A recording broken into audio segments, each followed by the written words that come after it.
महाभारत हिंदू का ही नहीं समस्त मानव जाति का ग्रंथ है, इसलिए प्रत्येक मानव को अच्छी शिक्षा और मार्ग मिल सकता है।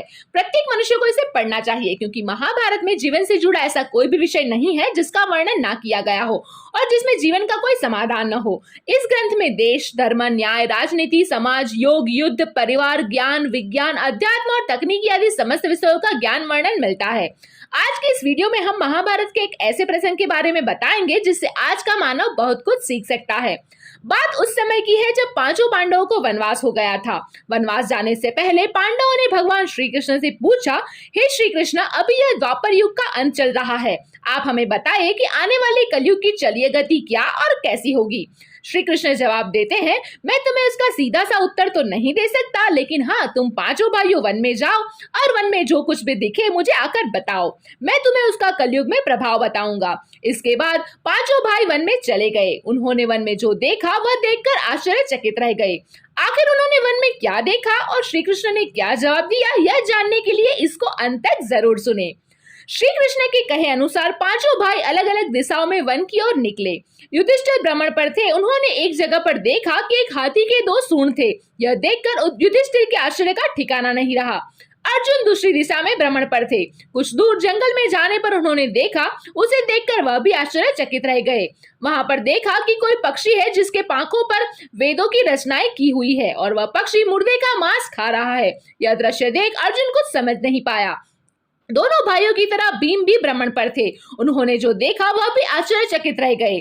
उन्होंने देखा कि गाय ने एक बछड़े को जन्म दिया, लेकिन जन्म के बाद गाय बछड़े को इतना चाट रही है कि उसका बछड़ा लोहलुहान हो गया है।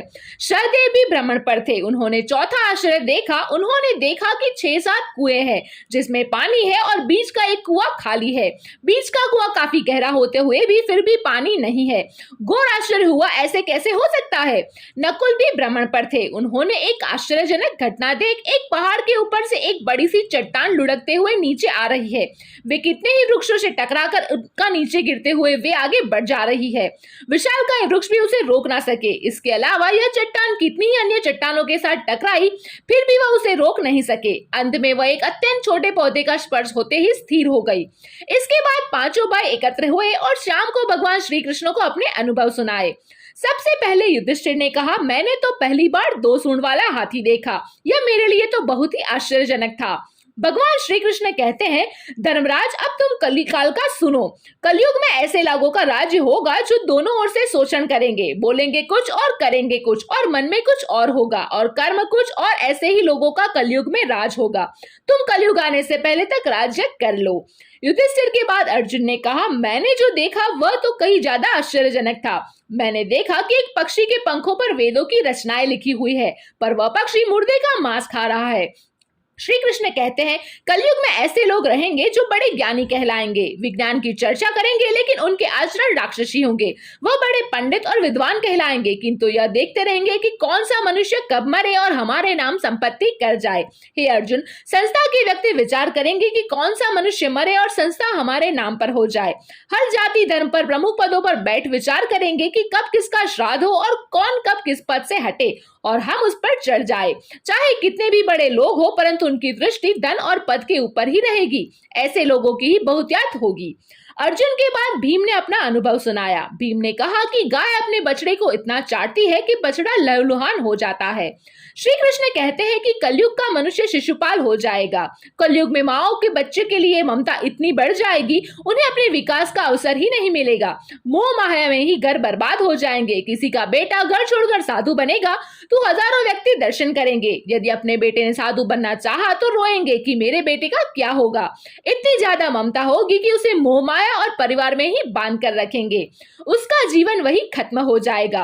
वास्तव में लड़के तुम्हारे नहीं है, वह तो बहुओं की अमानत है, और लड़कियां जमाइयों की अमानत है, और तुम्हारा यह शरीर मृत्यु की अमानत है। तुम्हारी आत्मा परमात्मा की अमानत है, इसलिए तुम्हारा अपने शाश्वत संबंधों का जानना आवश्यक है। भीम के बाद सहदेव ने पूछा, हे श्री कृष्ण, मैंने जो देखा, मैंने यह देखा कि 5-7 बड़े कुओं के बीच एक गहरा कुआं बिल्कुल खाली है, जबकि ऐसा संभव कैसे हो सकता है। भगवान श्री कृष्ण ने जवाब में कहा, कलयुग में लड़की के विवाह में, मकान के उत्सव में, छोटे बड़े उत्सव में तो लाखों रुपए खर्च करेंगे, परंतु पड़ोस में यदि कोई भूखा प्यासा मर रहा होगा तो यह नहीं देखेंगे कि उसका पेट भरा है या नहीं। उनका अपना ही सगा भूख से मर जाएगा, उसे देखते रहेंगे और दूसरी ओर मौज मदिरा, मांस, भक्षक, सुंदरता और जश्न में पैसे उड़ाएंगे, किंतु किसी के दो आंसू पोंछने में उनकी रुचि नहीं होगी। कहने का तात्पर्य यह है कि कलयुग में अन्न के भंडार होंगे लेकिन लोग भूख से मरेंगे। सामने बंगले में ऐशो आराम चल रहे होंगे लेकिन पास की झोपड़ी में आदमी भूख से मर जाएगा। एक ही जगह पर असमानता अपने चरम पर होगी। सहदेव के बाद नकुल ने श्री कृष्ण को बताया कि मैंने भी एक आश्चर्य देखा कि एक बड़ी सी चट्टान पहाड़ से लुढ़की, वृक्षों के तने और चट्टानों से उसे रोक ना पाए, किंतु एक छोटे से पौधे के स्पर्श से ही वह बड़ी चट्टान रुक गई। समझ नहीं पाया कैसे। श्री कृष्ण ने कहा, कलयुग में मानव का मन नीचे गिरेगा, उसका जीवन पतित होगा। यह पतित जीवन धन की शिलाओं से नहीं रुकेगा, ना ही सत्ता के वृक्षों से रुकेगा, किंतु हरिनाम के एक छोटे से पौधे से, हरि कीर्तन से मनुष्य जीवन रूपी पौधे का पतन होना रुक जाएगा। इसलिए भक्तों, हरि भजन कलयुग में मोक्ष पाने का एकमात्र उपाय है। तो अब आप भी हरि भजन करना ना भूले। और अगर आपको हमारा यह वीडियो पसंद आया है तो इसे अपने दोस्तों के साथ शेयर कीजिए और ऐसे ही दूसरे वीडियो पाने के लिए हमारे चैनल को अभी सब्सक्राइब कीजिए।